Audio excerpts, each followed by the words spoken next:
Hey dear candidates, today we are going to do the last topic of William Shakespeare, that is one of the famous historical plays, Henry V. So let's do it.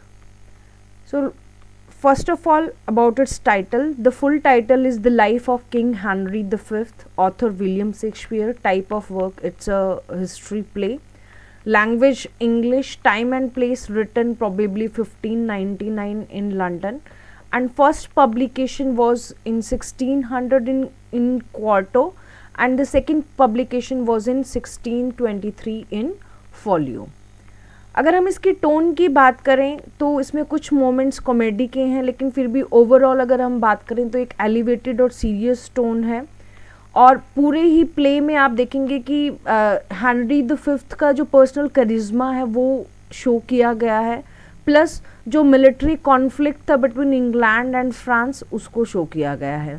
Time setting की बात करें तो it is around 1414 to 1415.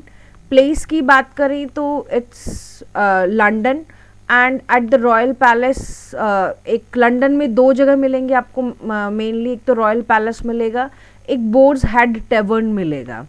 इसके अलावा France के भी कुछ लोकेल्स हैं जैसे कि बैटलफील्ड्स हैं हार्फ्ल्यूर के और एजिन कोर्ट के, और चार्ल्स द सिक्स्थ का कोर्ट भी आपको मिलेगा. तो उस प्लेस की जो सेटिंग है वो लंदन और फ्रांस है. प्रोटेगनिस्ट जो है इसमें हेनरी द फिफ्थ है. अब सबसे पहले बात करते हैं मेजर कैरेक्टर्स की. तो जो प्रोटेगनिस्ट है हेनरी द फिफ्थ, ये क्या है, जब प्ले स्टार्ट होता है तो ये एक मतलब जस्ट बॉयश से एकदम से प्रिंस से एकदम से किंग वाली फॉर्म में आते हैं. The young recently crowned king of England Henry is brilliant, focused, fearless and committed to the responsibilities of kingship. तो एकदम से जो एडोलेसेंट एज से रिस्पॉन्सिबल किंग बनने का फेज है यहाँ पर हेनरी फिफ्थ के अंदर. These responsibilities often force him to place his personal feelings secondary to the needs of the crown. तो अब यहाँ आप हेनरी फिफ्थ को देखेंगे कि कैसा कैरेक्टर शो किया गया है जो एकदम से रिस्पॉन्सिबल पर्सन बन जाता है, रिस्पॉन्सिबल किंग बन जाता है. वो अपनी पर्सनल फीलिंग्स को सेकेंडरी रखता है और क्राउन को प्रायोरिटी देता है. और इसके अलावा हेनरी जो है वो एक बहुत ही बढ़िया उम्दा वक्ता है, ऑरेटर है, और अपनी इस स्किल को वो जस्टिफाई करता है, अपने जो भी क्लेम्स करता है या फिर अपने जो सोल्जर्स को जब वो मोटिवेट करता है उसके लिए. Once Henry has resolve to conquer France he pursues his goal relentlessly to the end. और एक बार हेनरी ये पूरा निश्चय कर लेता है कि मैं फ्रांस को जीतूंगा और उस गोल को वो अचीव करके रहता है. ये है हेनरी द फिफ्थ का रोल इसमें. इसके अलावा जो एक इम्पॉर्टेंट कैरेक्टर है जो इनका अपोनेंट है, the king of France Charles the sixth, है ना. तो प्लीज़ इसको याद करें. उस टाइम पर किंग ऑफ फ्रांस कौन थे? Charles the sixth. Charles the sixth भी एक कैपेबल लीडर हैं और वो किंग हेनरी की जो पावर है उसको अंडर एस्टिमेट नहीं करते हैं, वो उसको बस फॉर ग्रांटेड नहीं लेते हैं. लेकिन उनका जो बेटा है डॉफिन, चार्ल्स द सिक्स्थ का बेटा कौन है? डॉफिन. वो अंडर एस्टिमेट करता है किंग हेनरी को. इसके अलावा जो चार्ल्स द सिक्स्थ की वाइफ थी क्वीन ऑफ फ्रांस है, ठीक है. हालांकि इनका कोई बहुत बड़ा रोल नहीं है, बस ये लास्ट में जब कैथरीन के साथ शादी होती है हेनरी की तब आती हैं सीन में. डॉफिन जैसा कि मैंने बताया किंग ऑफ फ्रांस का सन है और नेक्स्ट एयर बनेगा थ्रोन का, है ना. बेटा ये देखो हेयर नहीं बोलते हैं इसको, it is called air, H is silent heir, ठीक है. तो एक्चुअल में ये फ्रांस का राजा बनना चाहिए था चार्ल्स द सिक्स्थ के बाद, लेकिन क्या है हेनरी उस प्रिविलेज को उससे छीन लेता है क्योंकि वो हेनरी जीत जाता है युद्ध में. डॉफिन क्या है? The डॉफिन is a head strong and over confident young man, more incline. डॉफिन ना एक्चुअली बेटा जैसे यहाँ पर हम प्रिंस बोलते हैं, ड्यूक बोलते हैं, तो इंग्लैंड फ्रांस में डॉफिन बोलते हैं. तो ये एक्चुअली चार्ल्स द सेवेंथ है. is a headstrong and overconfident young man more inclined to mock the English than to make preparations to fight them. आप देखेंगे डॉफिन का जो कैरेक्टर है वो इस तरह से कि वो ना सिर्फ हमेशा इंग्लिश लोगों को, इंग्लैंड के लोगों की मॉकरी करता है, उनका मजाक बनाता है, और वो हेनरी को भी मजाक बनाता है. और कई बार मतलब वो उस तरह से मेंशन करता है कि भाई ये जो राजा बना है अभी हेनरी द फिफ्थ वो अभी भी इररिस्पॉन्सिबल यूथ ही है. कैथरीन कौन है? कैथरीन किंग ऑफ फ्रांस की बेटी है, डॉफिन की बहन है। आई थिंक आपको फ्रांस का समझ में आ गया होगा।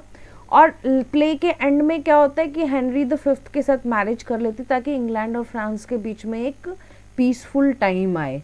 वो इंग्लिश भी बोलने की कोशिश करती है कुछ वर्जन्स प्ले में, हालांकि फ्रेंच लैंग्वेज में अगर हम बात करें तो इनका नाम आपको कैथरीन मिलेगा, ये वाली नेम की स्पेलिंग नहीं मिलेगी। कॉरस ये हालांकि एक नरेटर की तरह काम करता है। बाकी सारे प्लेस में आप देखेंगे कि शेक्सपियर का एक कॉरस होता है, लेकिन यहाँ पर कॉरस ना होकर एक सिंगल म्यूजिशियन बोले या नरेटर बोले, उसी को कॉरस नाम दे रखा है। फिर नेक्स्ट जो कैरेक्टर्स आते हैं, Duke of Exeter, Westmoreland, Salisbury and Warwick. आपको देखो एकदम से सारे नाम याद करने की ज़रूरत नहीं है, बस आप ये समझो कि ये ट्रस्टेड एडवाइजर्स थे किंग हेनरी के और इनकी मिलिट्री के। और जो ड्यूक ऑफ एक्सेटर है वो हेनरी का अंकल भी है, ठीक है, ये आप याद रखेंगे, हेनरी का अंकल है Duke of Exeter. And he is entrusted with carrying important messages to the French king. ये एक तरह से जो ड्यूक ऑफ एक्सेटर है, आप इसका नाम याद रखेंगे, ड्यूक ऑफ एक्सेटर जो कि किंग हेनरी द फिफ्थ का अंकल है, ये एक रोल प्ले करता है एक मैसेंजर की तरह फ्रेंच किंग और हेनरी द फिफ्थ के बीच में। फिर इसके अलावा 3 और कैरेक्टर्स हैं जो कॉन्स्पिरेटर्स हैं एक्चुअली, कैम्ब्रिज, स्क्रोप एंड ग्रे। ये हेनरी द फिफ्थ को मारने की कोशिश करते हैं और फ्रांस की तरफ से इनको ब्राइब किया गया है। हेनरी को जब इनके बारे में पता चलता है कि भी इन्होंने ये मेरे को मारने की साजिश कर रहे हैं, तो हेनरी इन तीनों को डेथ सेंटेंस दे देता है। और स्क्रॉप का जो धोखा था इस किंग के लिए वो बड़ा ही सरप्राइजिंग था, क्योंकि स्क्रॉप और हेनरी बहुत अच्छे फ्रेंड्स थे। तो आप इसमें स्क्रॉप का नाम ज़रूर याद रखेंगे, मैं आपको साथ के साथ बताती जाऊंगी कि कौन कौन से इंपॉर्टेंट नेम्स हैं जो आपको याद रखने हैं। फिर नेक्स्ट आते हैं यॉर्क एंड सफोक। ये बेटा नोबल कजन्स हैं, जो एजिन कोर्ट में दोनों आपस में कजन्स हैं, ये आपस में फिर एजिन कोर्ट के बैटल में मारे जाते हैं। इनको भी आपको बहुत ज़्यादा याद रखने की ज़रूरत नहीं है। फिर है the Dukes of Clarence, Bedford and Gloucester. अब ये जो तीनों ड्यूक्स हैं ये किसके भाई हैं? ये तीनों भाई हैं हेनरी द फिफ्थ के, ठीक है। तो आपको ये ध्यान रखना है कि ये नाम आपको याद रखने हैं, clearance, Bedford and Gloucester, right. ये तीनों इसके दोस्त हैं, सॉरी इसके भाई हैं और साथ में नोबल मैन भी हैं, फाइटर्स भी हैं। अब 2 आर्क बिशप्स हैं, मतलब 2 बिशप्स हैं, एक तो कैंटरबरी का और एक एली का। इन दोनों का इंपॉर्टेंट रोल है। प्ले स्टार्ट इन दोनों की कन्वर्सेशन से होता है। दोनों कनिंग हैं और ये इसको हेनरी को खुश करने की कोशिश करते हैं और हेनरी को मतलब पूरा प्रोवोक करते हैं कि भाई फ्रांस का जो भी हिस्सा है वो तो उसका क्लेम तुम्हें जाता है। और वो ऐसा इसलिए कर रहे हैं ताकि जो चर्च की जो ज़मीन है, जो लैंड है, उसको फिर इंग्लैंड का राजा हेनरी द फिफ्थ उसको असर्ज ना करे, उसको अपने आप के अंदर मिला ना ले, स्टेट प्रॉपर्टी ना बना ले। तो इसलिए ये दोनों एक तरह से कनिंग लोग हैं, वैसे वेल्दी हैं, इंग्लिश क्लर्जी मैन हैं। और ये दोनों फंड रेज भी करते हैं हेनरी के इनिशियल डिसीजंस में। फिर अगर हम बात करें फ्रेंच मिलिट्री की, तो फ्रेंच मिलिट्री के इम्पॉर्टेंट पर्सन्स जो हैं, कैरेक्टर्स जो हैं, वो एक तो एक कॉन्स्टेबल ऑफ फ्रांस, आप ये नाम ज़रूर याद रखेंगे, मैं जो मार्क करती जा रही हूँ आप उनको नोट कर लें। कॉन्स्टेबल ऑफ फ्रांस ये बहुत इम्पॉर्टेंट है, ठीक है। इसके अलावा आप देखेंगे Duke of Orleans, Duke of Britain, Duke of Bourbon, the Earl of Grandpre, Lord Rambures and the Duke of Burgundy, आप इनको भी याद रखेंगे, ठीक है।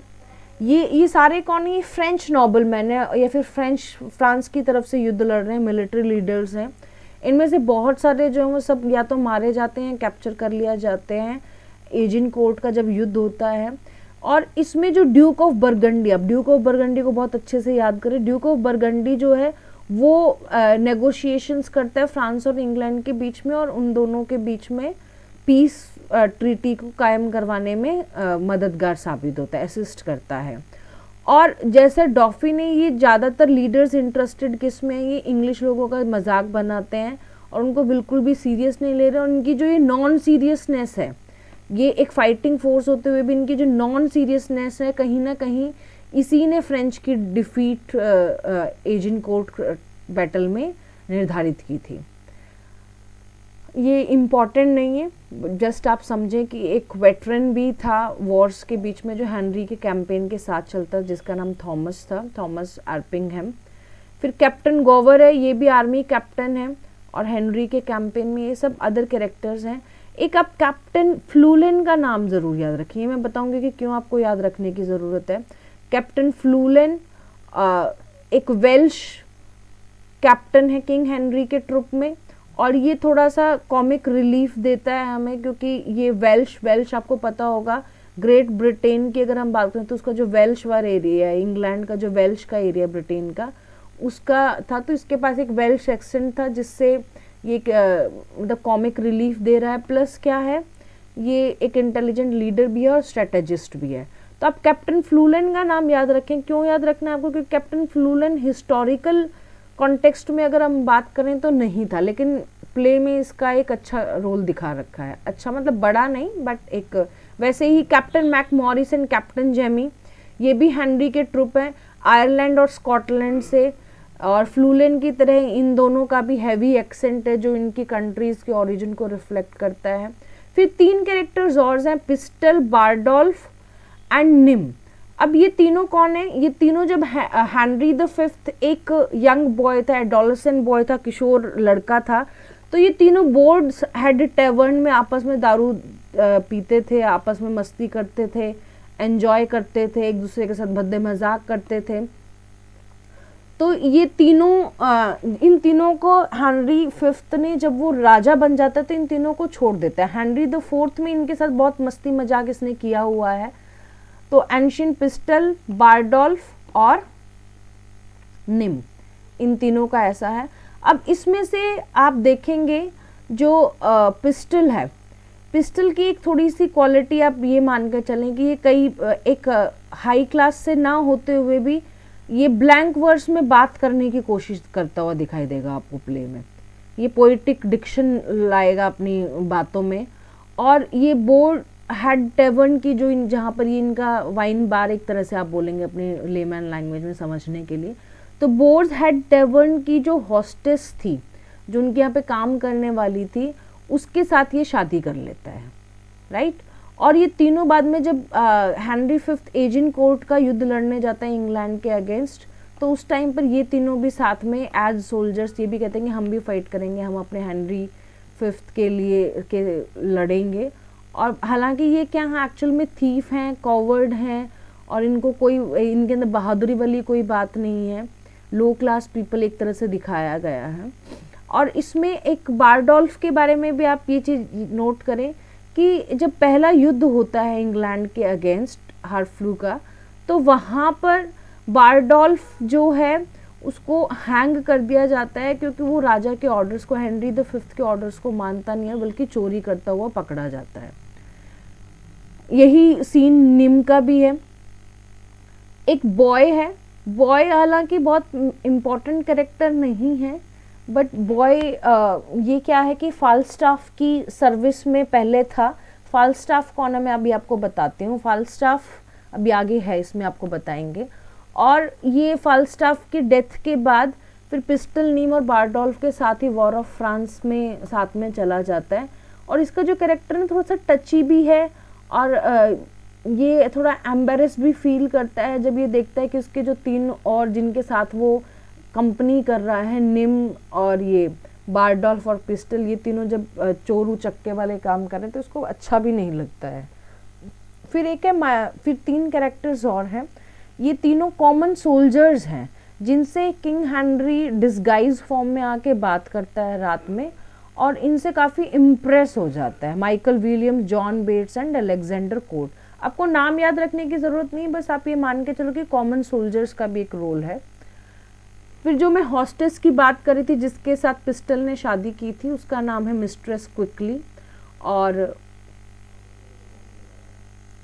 Mistress quickly, she is also known is married to Pistol. We hear news of her death from venereal disease in scene 1 of act 5। तो इनका भी कोई इंपॉर्टेंट कैरेक्टर नहीं है, आप इसको छोड़ सकते हैं। सर जॉन फॉलस्टाफ एक्चुअली पूरे प्ले में आपको ये ना अपीयर करते हुए नहीं मिलेंगे, लेकिन हेनरी द फोर्थ में ये एक बोलते हैं ना असली याडी जो बोलते हैं, पक्का याडी। तो सर जॉन फॉलस्टाफ ना एक अच्छा याडी रह चुका है हेनरी द फिफ्थ का। और अब यहाँ पर सिर्फ उसकी ये न्यूज़ आती है कि हाँ ये जो जॉवियल और ड्रंक ओल्ड नाइट जो था ये मर चुका है, इसकी डेथ हो चुकी है, ऑफ स्टेज कहीं पर डेथ हुई है। और इससे फिर हेनरी का बहुत दिल दुखता है। और जॉन फॉलस्टाफ की का नौकर कौन था, वो बॉय, तो इसलिए बॉय का रोल है। एलिस भी कोई बहुत इंपॉर्टेंट रोल प्ले नहीं है इसका, इस कैरेक्टर इस प्ले में, लेकिन एलिस जो है एक मेड है जिसको इंग्लिश आती है और वो कैथरीन को इंग्लिश सिखाती हुई दिखाई देगी आपको। मॉन्जॉय कौन है, वो फ्रेंच मैसेंजर है। इसके अलावा मॉन्सर ली फेर है, ये भी एक फ्रेंच सोल्जर है जिसको पिस्टल ने कैप्चर कर लिया था एजेंट कोर्ट के बैटल में। The play is set in England in the अब हम इसकी समरी करते हैं जल्दी से। जो प्ले की पूरी सेटिंग है वो 15th सेंचुरी की है, अर्ली 15th सेंचुरी की। पॉलिटिकल सिचुएशन इंग्लैंड में काफ़ी टेंस्ड है। किंग हेनरी द फोर्थ मर चुके हैं और उनका यंग बेटा हेनरी द फिफ्थ उसने अभी अभी सिंहासन को एज्यूम किया है। और बहुत सारे सिविल वॉर्स चल रहे हैं, तो इंग्लैंड के लोग काफ़ी रेस्टलेस एंड डिससेटिस्फाइड हैं। Furthermore in order to gain the respect of the English people and the court, अब लोगों के मन में भी ये अभी अविश्वास की भावना तो है ही रॉयल कोर्ट के लिए। तो अब यहाँ हेनरी द फिफ्थ को अपने आप को अपना जो पूरा उसका वाइल्ड एडोलेसेंट पीरियड जो है उसको पूरी तरह से त्याग के कोर्ट की जो रिस्पॉन्सिबिलिटीज हैं उनको शो करना है।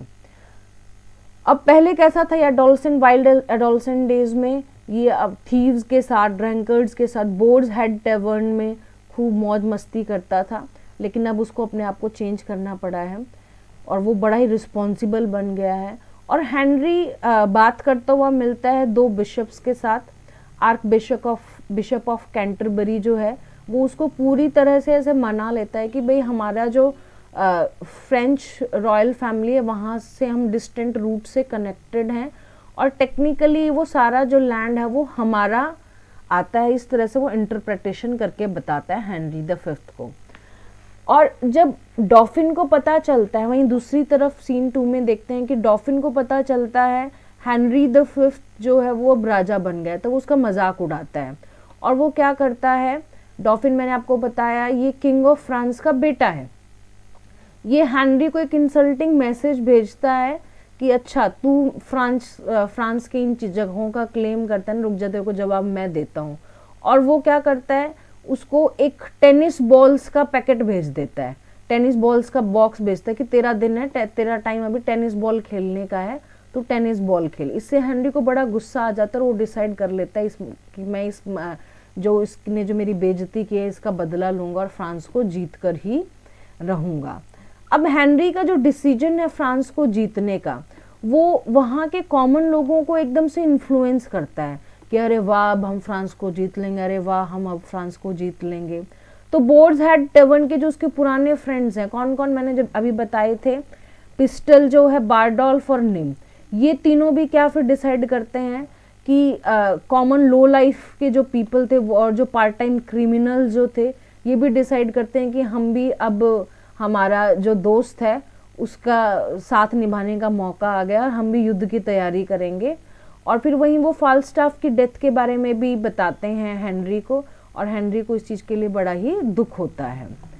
अब जैसे ही किंग हेनरी ये सोच रहा है कि हाँ भाई कल से मैं सेल करके फ्रांस के ऊपर अपना पूरा युद्ध पोत उतार दूंगा और झगड़ा लड़ाई युद्ध शुरू हो जाएगा, तो उसी टाइम पर before starting the fleet king Henry को पता चलता है कि उसके अगेंस्ट कॉन्स्पिरेसी चल रही है, उसको मारने की साजिश चल रही है।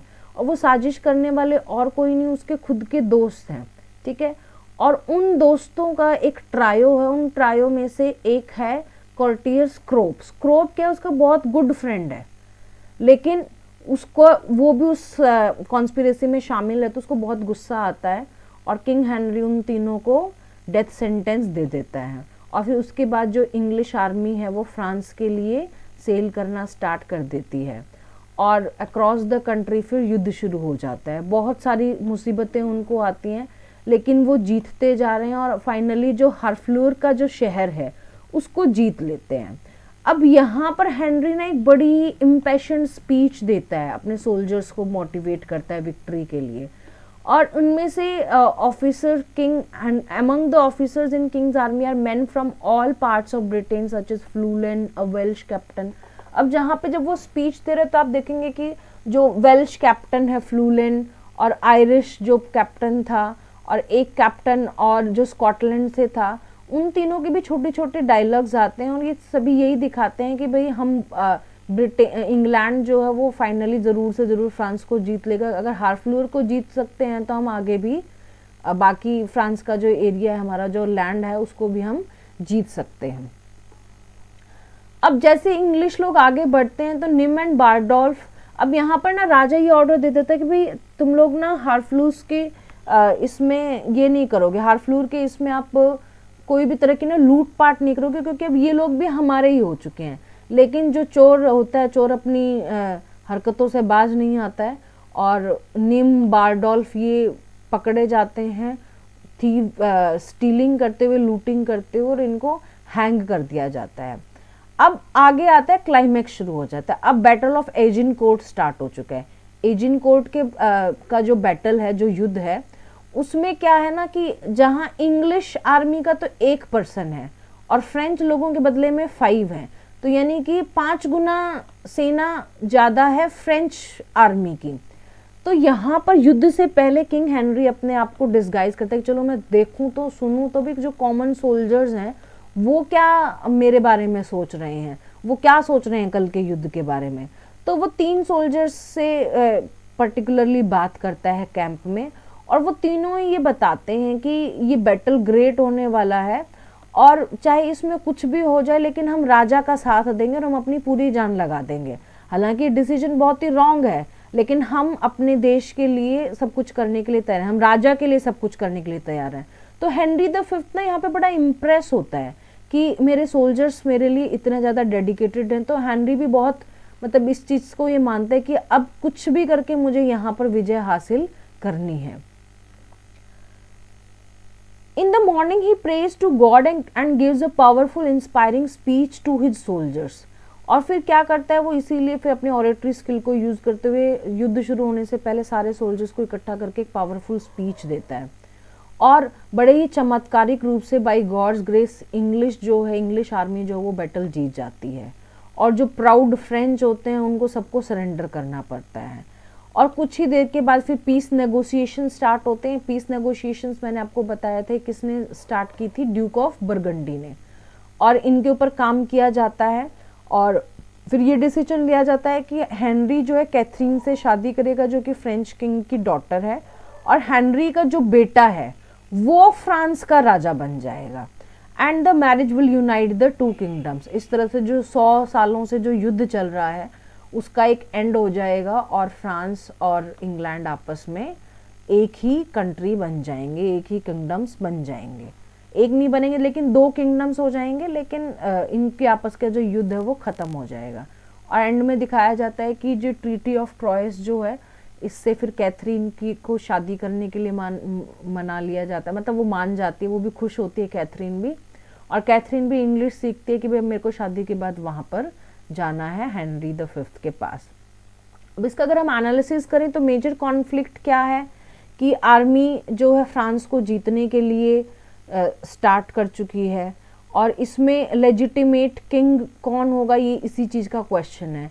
राइजिंग एक्शन कब आता है, जब कैंटरबरी एक्सप्लेन करता है कि नहीं नहीं तुम सही कह रहे हो, वो वाला हिस्सा तो हमारे ही हिस्से का आता है फ्रांस का।